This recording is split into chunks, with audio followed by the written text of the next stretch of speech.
Hey everybody, this is Dale. This is Eric. And this is the Transformers Beast Wars podcast, which you can find at OptimusPrimecast.com. This week is episode number 6. We just watched Power Surge. Also known as Terrorsaur's Bad Day.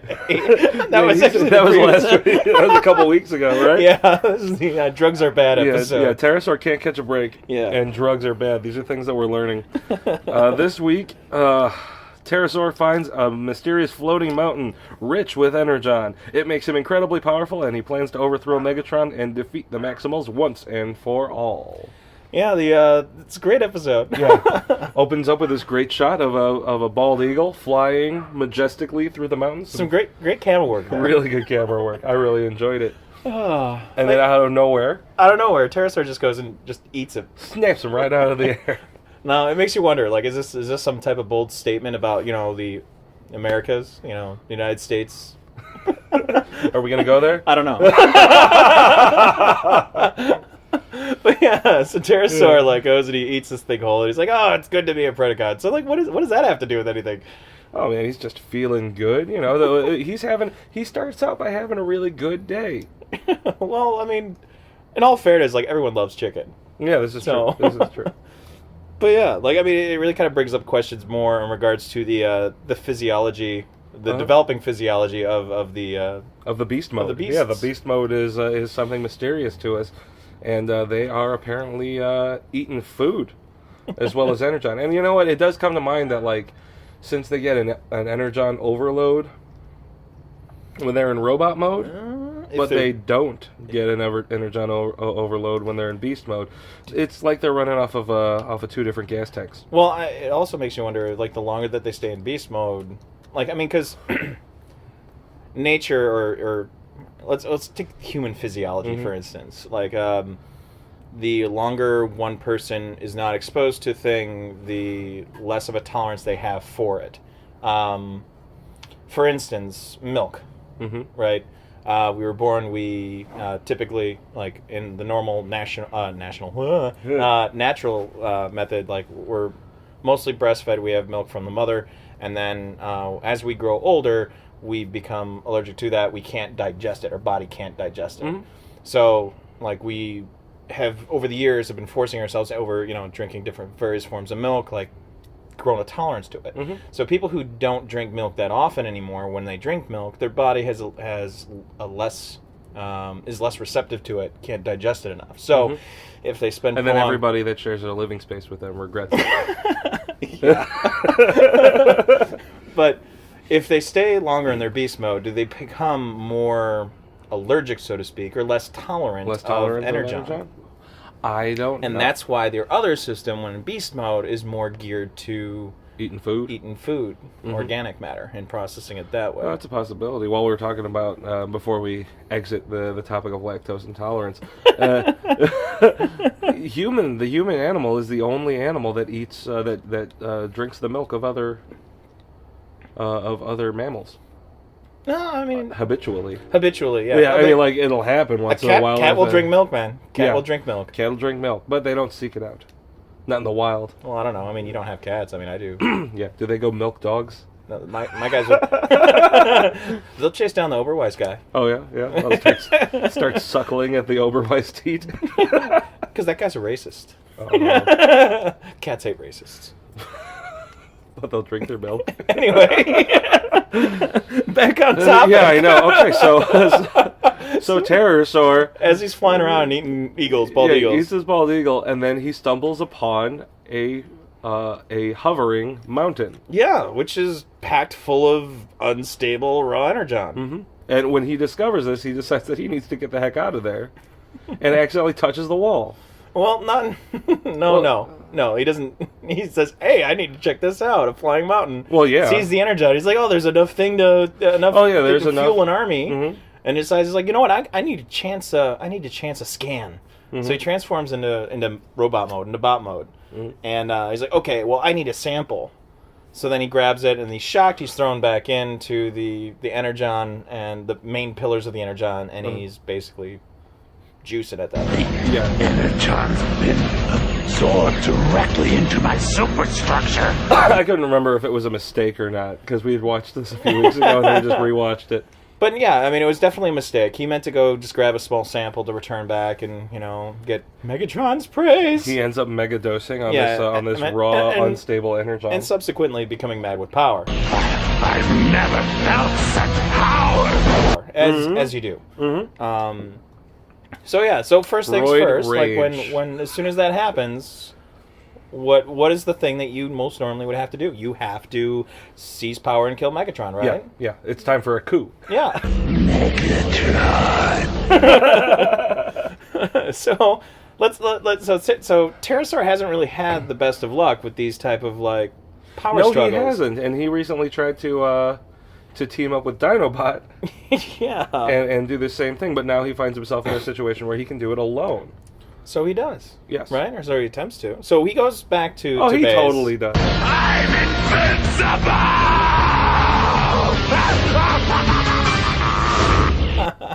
And this episode is the first episode that I've noticed Scorponok's unibrow. Have you seen this thing? No. Oh man, it's like caterpillars crawling across his face when he's in beast mode. It. When he's in beast mode, his face is hilarious. He has these gigantic eyebrows. Oh, that's hilarious. I did not notice that. So keep an eye out for that. When you're watching this episode, they're comical. So Terrorsaur comes down. He's gonna fight Megatron. Megatron says, "Fine." Yeah, he starts picking a fight, and he's like, "No, I'm the teacher. Yeah. Now, if you let me." That's basically what he says, if you're up for it. I thought you'd already learned your lesson about challenging me, Terrorsaur. Today I'm the teacher, if you have the courage. Very well. Yeah. So he shoots Terrorsaur. Terrorsaur can totally deal with it. He's like, ha ha ha. I really wanted him to say that tickles. But he said, yes, that was amusing because Megatron said something about something funny. This should be a laugh. Oh, this should be amusing. This should be funny. Mm-hmm. I could use some amusement. But then, he pulls out his shoulder cannons. Yeah, I love the shoulder cannons because everybody has to do really dramatic things with their arms when they're shooting each other with the shoulder cannons. A lot of boom, boom, boom, boom. It's the dance shimmy. Yeah, I know, but I would think that they shouldn't move their shoulders that much because that would knock their aim off. That was amusing. He pulls out another gun and just basically finishes him off. He shoots him twice. His whole left side, his arm gets blown off, and then he falls and plummets the rest of the way off the cliff, hitting the cliff face, and basically by the time he hits the bottom, he's in 8 different pieces. Oh yeah, the destruction of Megatron is brutal in this episode. His head is dangling. His head is still separating from the torso when it hits the ground finally. He's mostly decapitated. Yeah. He has 1 or 2 wires connecting. That's some horror movie stuff happening right there. It's awesome.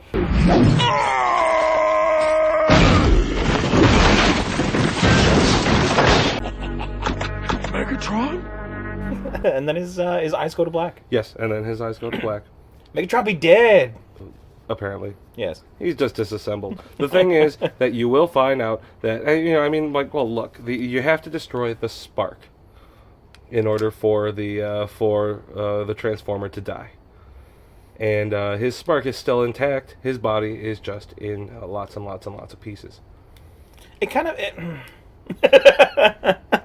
It kind of puts a wrench in the suspension of belief here or disbelief here, just because what's, and forgive me for getting very philosophical here. We're talking about the soul here. without fear of death, though. Mm-hmm.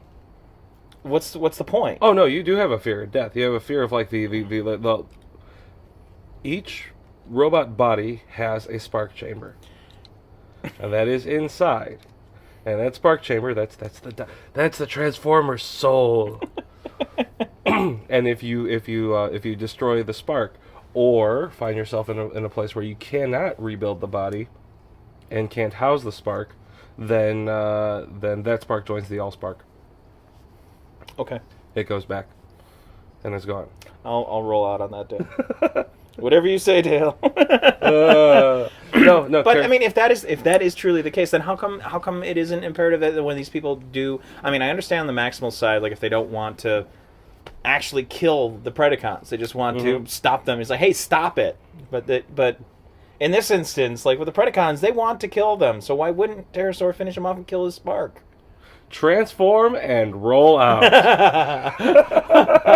Okay, no. Even in a world where but if Megatron is not under his own power to rebuild himself. If Terrorsaur is legit in charge, he can demand that Megatron not be rebuilt. If Megatron is not rebuilt, then he is in limbo, and there's nothing that can be done about that. Nothing. Okay. Okay. So there is a danger there, but there's not a danger if you have comrades that heart you, like Scorponok hearts Megatron. Scorponok and his massive unibrow. Oh, his unibrow is tripping me out today. But so Scorponok is taken over. All hail Scorponok. Scorponok doesn't take over. Oh, sorry. I mean, Terrorsaur. Yeah. Man, come on, Terrorsaur and Scorponok, stop being the same person to me sometimes. All hail Terrorsaur. So Terrorsaur is assuming command, and then his first orders are, let's go beat up the Maximals right after I go to the bathroom. He looks like he has to potty really shorting bad. out. He starts shorting out. He's like, all right, let's do this. And then he starts shorting out. He's like, oh, hold on. He talks to his, I guess, internal computer. Yeah. He has a secret. He has a secret discussion with his diagnostic system. His wrist. Yeah, diagnostics, my circuits only. And, it's basically saying, oh, you're starting to shore out, there's a power drain, you need to transform, otherwise go into stasis lock. Yeah. Why didn't he just transform? Well, he did. No, he didn't. He talked to them first. He said, Scorponok's in charge, right? Yeah. Or was it Tarantulas in charge? Tarantulas is in charge. Tarantulas in charge? Who doesn't care? He's like, yeah, okay. And then Scorponok's like, but I'm second in command. Yeah. And then, Tarantulas is just like, then command. And I'm he out just of here. walks away. He walks away. He's like, yeah. I love Scorponok. Scorponok doesn't care. He's like Honey Badger. Scorponok, or do you mean Tarantula doesn't care? Tarantulas. Oh, man. I'm tired. Dude. Sorry. Oh. So it's the unibrow. He starts shorting out, and then he runs away, grabs his abdomen, grabs his stomach, and then runs off to fly back to the floating mountain of Energon. While this is going on, this whole thing kind of develops in front of and comes out of the ice. No. Plays out in front of the eyes of Cheetor. Yeah, Cheetor is there spying on them, and he doesn't get involved for once. Yeah. I'm so proud of Cheetor. He's growing up. But yeah, of course, so he freaks out and, hightails it back to base camp to let everyone know basically everything that's going on. To let them know that he has forgotten English. Yeah. He couldn't get his ideas out, and Primal has him transform so that he's... Whoa, calm down. Transform. That's better. Yeah. Like that has anything to do with it. Well, before that, Rhinox is like... it has something to do with it. Oh, yeah. Earlier, when right before that happens, Rhinox is like, oh, signal coming in very fast, and it's like, oh, that must be Cheetor. Something must be up if he's moving that fast. No! No, he always goes that that's fast. Just what he does. Yeah. He does that just to impress, other cheaters. Cheetos. Cheaters. Cheetos are Cheetahs. Good. Anyway. Yeah, so he hops in, fills in everybody on this situation, lets them know that Megatron has been dismantled. Terrorsaur has taken over the Predicons, and they're going to attack the Maximal base. Yes. But in response to this, Optimus Primal says, okay, then let's go check out the floating mountain. Well, basically, yeah. And let's get the heck out of here. He tells Rhinox to put the autocannons on. Yeah. Turn the defenses on Max. Let's do this. When aren't the defenses on Max? Yeah, why wouldn't you? But Rat Trap doesn't believe it. It's like, right, floating mountain. But you know what, Rat Trap? This is what I say. I say quantum levitation. All right, for those of you not, listening at home. So we gotta get links. Put some links to some science stuff. So I've come to find that I've been reading too deep into these episodes. I mean, the first episode or the second episode, it was the fight between Tyrannosaurus Rex and Ape, and then the third episode, it was, delving into the deep abyss of thought of Cheetor and Cheetor's near-death experience. Yeah, with Rat Trap. This episode, it's like, can a mountain really float? Mm-hmm. And it's like, okay, well, through quantum levitation, possibly yes. So this is and that would have to do with what, superconductors you were saying? Yeah. There have been, they're experimenting right now with the use of superconductors and chilling them down to a certain temperature. And what these superconductors do, I mean, superconductors, they have no resistance whatsoever. And they have the tendency to want to stay in that type of mode, that type of state.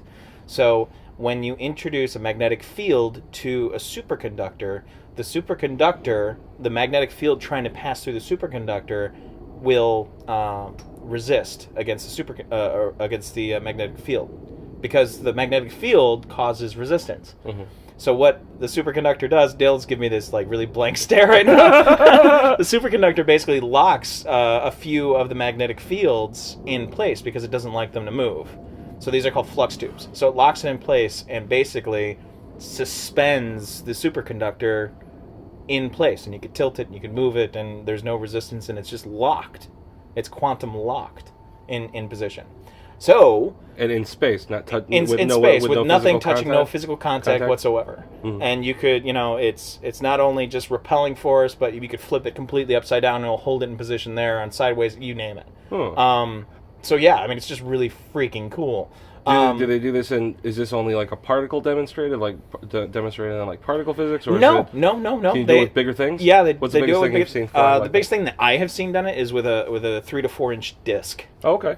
So I mean, it's physical. It's there. Yeah, it's not like just just something that you need to go through the Hadron Collider or whatever and CERN and do it there. No, it's something that you could actually like see like in person and actually do if you're close enough to it. In any case, so energon, right? Mm-hmm. Energon is basically crystallized energy, right?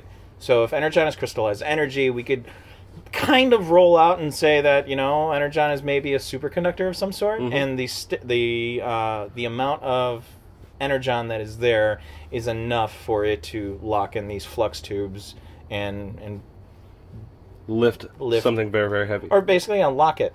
Quantum levitation. Anyway. Sorry. No, I'm with you. I'm actually going to look that stuff up. That's neat. You could. There are a bunch of TED Talks that you could look up, which is also a great freaking program. TED, Technology, Education, Development. Look them up. Design. Design. Sorry. No problem. Sorry. It's okay. Thank you. Look them up. They're really great. And you could look up quantum levitation, and there'll be an actual like a 20-minute thing on how it works, what it is. You name it. Awesome. But it's really cool. I love TED Talks. Yeah, me too. Me too. They'll tell you how to tie your shoes. Totally. All right, what's next? What happens next? So they all decided to like roll out basically and find out what's going on. The thing is that like you can talk about just about anything we want in this episode because nothing really happens in this episode. Yeah, it's a very short episode. It's just the amount of time that characters spend talking to each other is really not very much compared to how many guns are fired and missiles are launched. So basically, and even with Rat Trap's reluctance, Primal goes and says, okay, you're with me, grab this, that, meet me upstairs in 5 cycles. Yeah. But doesn't specify if that's lunar cycles, solar cycles. Seems like shorthand for minutes. 4 days, 4 months, 4 years. Yeah, I know. We'll say minutes. Why not? Seems like minutes to me, especially since Tarantulas later on gets a 5-cycle warning. Okay. And he's taking his time. It's more than 5 seconds because he takes his time to do a couple of things before he goes back to beast mode. Yeah. So I'm thinking minutes. What is okay? So Rat Trap jumps on Optimus Primal's back, and then Optimus Primal flies to the mountain. Yes.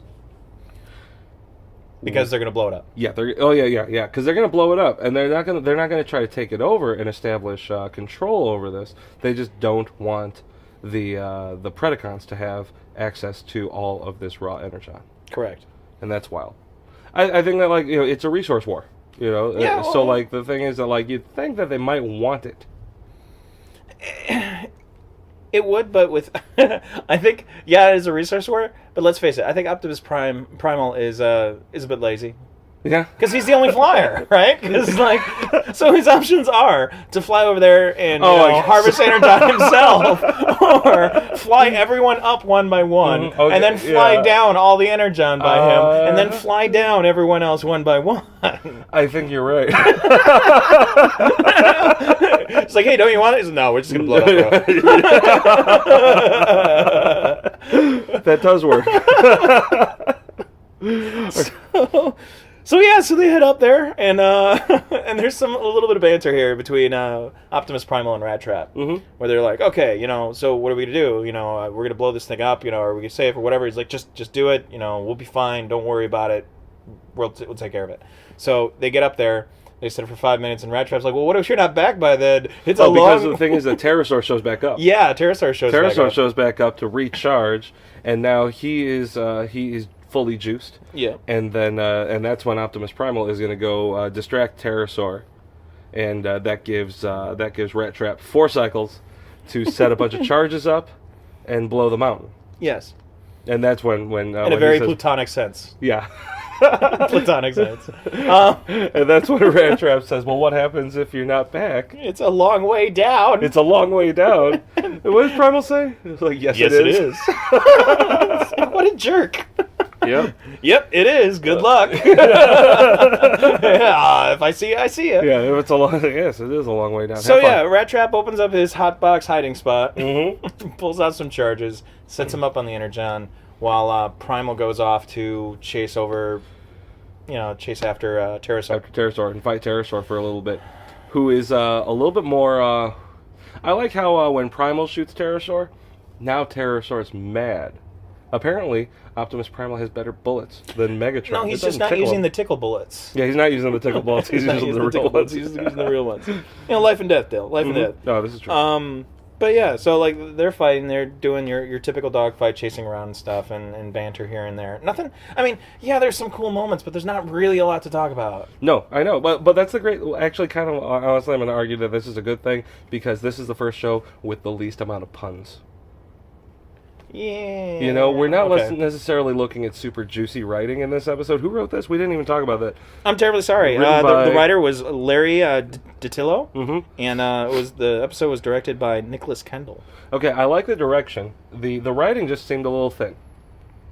And that's all. Yeah, there was just not too much dialogue. There wasn't really anything. We weren't introduced to anything in this episode that we're gonna need. Like it was just kind of like, well, I mean, other than the fact that land masses can float on this strange primitive planet, other than that, we just got treated to 20 minutes of action for an afternoon viewing, which, to be quite honest, is a little bit, I don't know, refreshing. Yes. Yeah. Okay. Relieving. Yes, relieving. Relieving. It's refreshing. Yeah. I do not hate this episode. No, I don't. No, I don't hate this episode. It's just a piece of candy. Yeah, it is a piece of candy. Some episodes are going to be like a steak dinner with a potato, one of those big potatoes the size of your arm. This is like cheesecake. Yeah. This is a little bit of dessert. A little bit of cheese. Lots of cake. We just have had a lot of character development and stuff like that. We could say that this has anything to do with Terrorsaur's character. He's elevating himself to... He's aspiring to be a Starscream and failing. Yeah, I think this is definitely I don't know. I think I really... Because of this episode and the previous episode, I think I've really started to kind of side with Terrorsaur. Like, I feel for the guy, because he's this little guy. No one really pays any attention to him, and then when he gets a moment, he's like, I'm gonna shine, and then it goes wrong, and he's like, oh no. And then, now he's like, no, I have power. Yeah, I'm gonna beat up the bullies. Oh, his voice gets cool too. Oh yeah, it gets really deep and I don't know, aggressive, more aggressive. But yeah, so the fight isn't anything spectacular. Let's go back to what else happening on the mountain while all this is going on. Tarantulas is following Terrorsaur because he, instead of staying behind and just being in command because he was left in charge, he wants to find out what Terrorsaur's source of power is and use it for his own devices. Because he's Tarantulas. He's awesome. He's always up to something else. As far as the Starscream role, I think it might be secretly Tarantulas. Because he has his own secret lair that's completely separate. He's doing his own thing. He has his own motives, own reasons. He doesn't care about really any orders. He does enough that he doesn't get in trouble, and then he can do his own stuff. Yep. Anyway. Yeah, he's not all up in your face about defying orders. No, he's not. Whereas Terrorsaur just kind of like, man, it's going to take Terrorsaur a minute to get back in Megatron's good graces. So Tarantulas follows him, climbs up, throws a grappler, climbs it back up on the mountain, and then him and Rat Trap go at it. finds Rat Trap. Yeah, so he jumps on Rat Trap. Yeah, this is great. I mean, like it's like you could see this fight in your backyard. Big spider versus rat. There has to be a YouTube video of this, and if they pull out guns, oh man. Because if anything reminds you of Chicago, or tarantulas and rats. Tarantulas and rats out in your backyard. Now I'm getting itchy. So they fight, but that's like a deliberately comic fight. Yeah, he jumps on Rat Trap's back, and Rat Trap just goes and runs under something. Knocks him off completely. Yeah, like people fighting on a train, and then the train goes through a tunnel. It's like that. Yeah. But it's the Wile E. Coyote one where he's like splatted. And there's even the face on glass sound effect after he hits and then slides off and falls down, much like they did with the dream sequence in Megatron's face. Yeah. Recurring themes. Recurring really horrible, crappy themes. But yeah, so they fight. There's a little scuffle. There's some banter there in between Rat Trap and Tarantulas. Nothing too clever. No, nothing too clever. He says basically cram it in your command module, 8 eyes. Oh, yeah. Which I have a problem with because, if you look at Tarantulas, he has 9 eyes. But maybe that's why it's an insult. Oh, maybe. It's like 8 eyes. I have 9 eyes. I have 9 eyes. Come on. Let me see that sheet. Let me see that sheet. I told you when we started out this mission that I wanted to have 9 eyes. For those of you at home, go ahead and look up the Summoner video. Yeah, we'll put that up. Yeah, we'll put it. Dead Alewives. And then so Rat Trap wins that fight. And that when he says stick this in your command module, he throws a bunch of mud on Tarantulas' eyes, and then he ends up running himself off of a cliff. Yeah. It's nice. Instead of stopping running, like you put it up, you should have stopped running. But the thing is, you know what? I think that it might have something to do with the same kind of logic that that Megatron used when he didn't get out of Dinobot's way when he did that gigantic flying kick a while back. Maybe I committed to this. It's just like this is just what we're doing. This is what we do. And Tarantulas' face is gross, man. When he's in beast mode, those big old pincers on the front, those things look wet and gross. I don't want those things biting Rat Trap. I feel really like I'm just ickied out. You just don't like spiders, man. Oh, I seriously don't. I really, really don't. Not as bad as I don't like needles, though. But so Tarantulas loses that fight, and then Rat Trap is worried because Optimus Primal hasn't come back yet, but Terrorsaur has. Yeah, because what ended up happening in that fight is that Terrorsaur eventually kind of like gets the better of Optimus and shoots him down. Optimus transforms back into beast mode to try to get back up to Rat Trap, and right before Terrorsaur is about to finish him off, he starts shorting out again, so he needs to go get another booster. So he starts flying back up. Rat Trap sees him, and then I don't remember. No, I do remember. Well, give me a second. No, so Terrorsaur's rejuicing, and then Rat Trap just sees him doing that, and he's got to get out of the way. He stays out of the way because that's when the charges blow. Yeah, he's got to go. So he starts heading out. Terrorsaur. No, Terrorsaur doesn't. Yeah, Terrorsaur sees the charges. And says, like, "Oh no!" Yeah. So he's got to get out of there, and then when the mountain starts blowing up, and they have the same animation for each shard of energon spinning in a perfect circle going away from this explosion. That's when Optimus Primal shows back up and grabs Rat Trap, and then puts him on his back, and he says, "Now make like a bird." I'm kicking the mountain. So Rat Trap jumps on his back. But a detail that I like: Optimus is not going to fly away. He can't fly away because the explosion that's happening would short out his circuits. That's what he says. That's what he says. That's what he says. That's what he says, and he just straight up jumps off of the mountain. Yeah. It's like a like a Lethal Weapon type of scene. It's like a typical action movie explosion, except for the pose that they have. The pose that they have Optimus Primal and Rat Trap in. So you have Rat Trap on Optimus's back. Optimus Primal, when he jumps, he's like completely splayed out. Rat Trap's head is like over on his his left shoulder, and there's like this look of strain on Optimus Primal's face. So it's like this is like perfect slash fanfiction. Yeah, yep. Slash fic here. We got the Transformers rat on gorilla slash fic happening, and they land in a tree. Yeah, they land in a tree, and Rat Trap makes his obligatory mentioning of death. And we're not dead yet. Yeah, we're not dead yet. No, we're dead, aren't we? We're dead, aren't we? But they're not. No, they're not. They're not. They're not. There will be in episode 7. And then Rat Trap is once again a jerk to nice guys. Yeah. It's like, thanks for saving me. Don't tell anyone I said so. That you're awesome. What now, fearless leader? And then Terrorsaur goes home. Yeah, Terrorsaur goes home. And he's all weak and regular again. And he's muttering to himself, "Lost those Maximals. They destroyed my power. But at least I got rid of Megatron." Oh, we didn't even talk about that. After Megatron was destroyed, because the thing when Tarantulas walked away from Scorponok, he's like, Waspinator. Waspinator goes, so what are your orders? What are your orders? Yeah. And then he says, well, let's go get Megatron. I want Megatron back. So he went and collected all of Megatron's parts, and him and Waspinator put Megatron back together. Which is kind of funny, because it's like Scorponok, maybe Stockholm Syndrome, that's what's going on. Scorponok heart Megatron. I know, because it was... No, come on. A Megatron figure cannot become a leader just by brutality. There has to be some kind of, what? I just remember we also didn't talk about, like, once Terrorsaur got all of his power and took out Megatron, I guess it's just a rite of passage, like that when you claim... Oh my god, yeah. when you claim command or in the Predicons, all of a sudden you have to say, like, yes. Because he starts doing it. That was the chuckle of the episode. That was the moment of the whole episode. If there was one thing that was just like, oh, that was awesome. That was the thigh bite. That was the monkey leg bite. And that was pretty much it. That was the episode. Yep. Well, Terrorsaur goes home, and then Megatron says, oh, well, look who's back. Look who's back.